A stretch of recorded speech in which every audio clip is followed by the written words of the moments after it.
Good evening, small groups. I'm Pastor Kinsey. I'm glad to be with you guys again.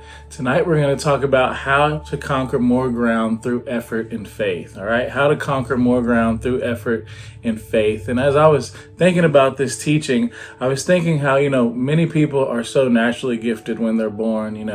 It might be, certain area, maybe it's sports, maybe they're very talented musically or in art or math, or maybe they're just really intelligent. Your kid just might be a genius, or really creative. And I was kind of like that in athletics. I kind of excelled more than other people when I was younger. Kind of had some natural ability, balance, hand-eye coordination. I could just pick up a ball and play whatever game or run faster than people. And so sports were really fun for me, and I always played many different sports. And as I got older, I got a little more serious. I wanted to play in high school and then in college, and I even wanted to play pro football. But as I developed and got older, my talent didn't leave me, but I seemed to not work as hard at getting the skills I needed for that sport, or even trying to get bigger, stronger, or faster. I did the things necessary when the season was in, but when off season came, I was just very much doing my own thing, didn't really work hard. And so other people caught up to me, and I really didn't stand out as much as I did when I was younger. And so it's like, while a percentage of people are very talented and gifted when they're born, there's other people that may not be as talented, but they work really hard and they find a way to succeed because they have this determination, right? And so the question becomes, which is more important? Is it talent or is it effort? Is it intelligence or is it discipline? Is it a better opportunity or is it your own creativity? Or do all of these really matter, right? I've heard it said that hard work can beat great talent if great talent doesn't work hard. And I've honestly seen that happen in my own life, where I was really talented, but other people worked really hard, and so they seemed to excel beyond where I thought I could go. And so in parallel to this concept, I want us to look at what this could mean for us as God's people. I believe that even though God has given us many blessings, and he's given us so many promises in this life, and we experience those things in different levels, I believe it's our duty to use our effort and our faith to conquer more ground in specific areas that we believe God wants to use us in. So we're going to look at Joshua 17 tonight, and we'll start with verses 14 and 15, the New Living. It says, "The descendants of Joseph came to Joshua and asked, 'Why have you given us only one portion of land as our homeland when the Lord has blessed us with so many people?' Joshua replied, 'If there are so many of you, and if the hill country of Ephraim is not large enough for you, clear out land for yourselves in the forest where the Perizzites and the Rephaites live.'" So the half tribe of Manasseh and the tribe of Ephraim, the sons of Joseph, the tribe of Joseph, comes to Joshua and they're like, "Well, we have so many people, it's a tribe and a half of us, and you've given us this land. We appreciate it, but we need a little more. We love this blessing, but we just need more land. There's more of us. We're blessed, right?" And so Joshua's like, "Well, if there's so many of you, go and conquer some more ground. Go take some more land. God has given it to you, but it's going to take your effort, and it's going to take your faith believing that you can have it."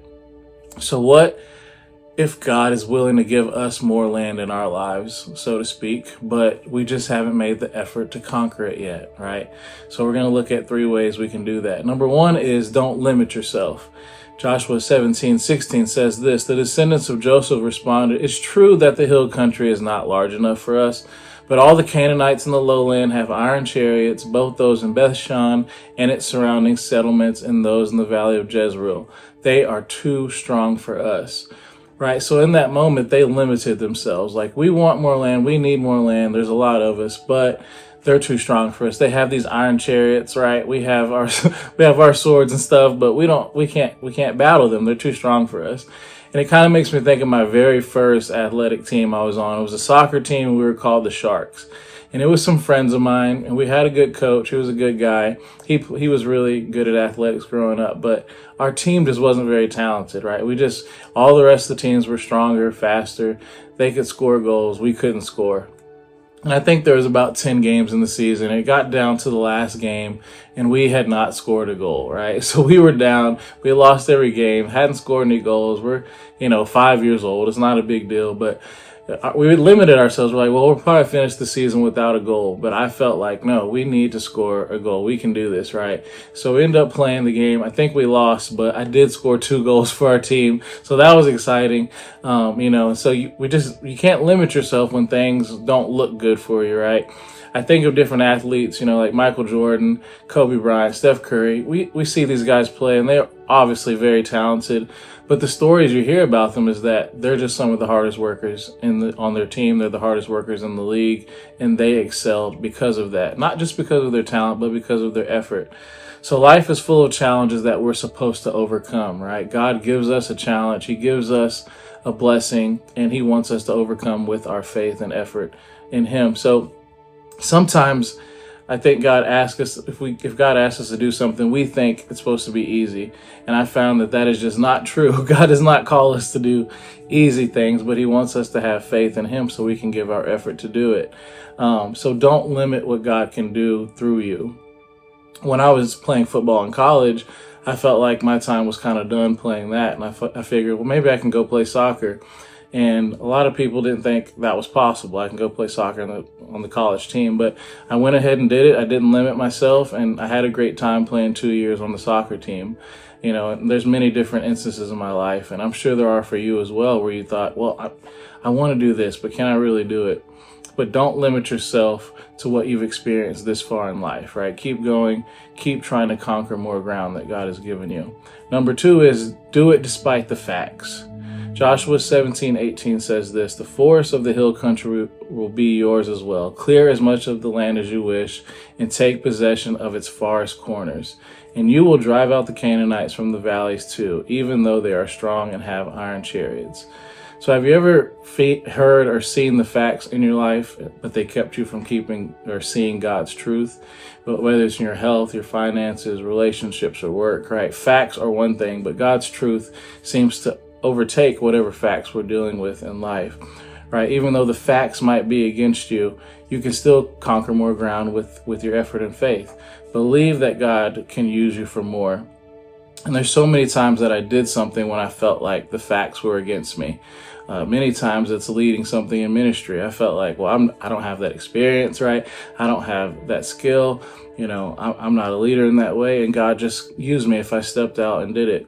It could be leading in my family. There was times I felt like I wasn't good enough for that. God helped me lead in my family, lead in my workplace, all these different areas where he helped me conquer more ground. So if you want to do more and you want to make a greater impact where God has blessed you already, just do it despite the facts or the fears you may feel. You can do it with faith in God and with your own personal effort. And number 3 is don't delay. Joshua 18:2-3 says this: but there remained 7 tribes who had not yet been allotted their grants of land. Then Joshua asked them, how long are you going to wait before taking possession of the remaining land the Lord, the God of your ancestors, has given you? There were 7 tribes that still hadn't got land out of the 12. And Joshua was like, how long are you guys going to wait before you take this land? After wandering the wilderness for 40 years, you'd think the Israelites would be ready to settle in, right? And hurry up into the promised land, but they kept delaying conquering more ground. More than half of the tribes hadn't got their land, not because Joshua wasn't willing to give it to them, but because they were taking their sweet time to do so, right? Do you ever feel like you're behind where God actually wants you to be? He wants you here in this place, or he wants you doing this, but you're maybe 2 or 3 steps behind. That means that we're the ones delaying it, not God. It's true that God sometimes delays things in our lives, right? He makes us wait, but sometimes he's just way ahead of us. He's given us a vision, and he's waiting for us to use our effort and faith to conquer that ground, right? So don't delay what the Lord has already done for you. Step into it with everything you have and allow him to give you more ground. And this is what I do every time I get a new ministry assignment. Something comes up at work. Every time something new hits my plate, I know it's going to take faith, and I know it's going to take my effort and plenty of help from the Lord. So I just jump in instead of delaying, and I just get started conquering that ground where the Lord has called me, right? The Lord has called you somewhere. He's called you to do something. So don't delay, right? So what area of your life are you not satisfied with? And the Lord has given you the ability to take more ground. What area is it? Is it spiritually? Is it physically? Is it your health? Is it financially? Is it in some relationships? Your marriage? What is it? It could be so many different things that we delay in taking more ground where the Lord has called us. So to figure out what that is, I have some discussion questions for you guys. You guys can talk about it, encourage each other. And remember, the Lord has blessed you with so much, and He wants to give you even more. He wants to use you in so many different ways. So just continue to trust, have faith in Him, and give your best effort in whatever God calls you to do. Hope you guys have a great night. We'll see you next time.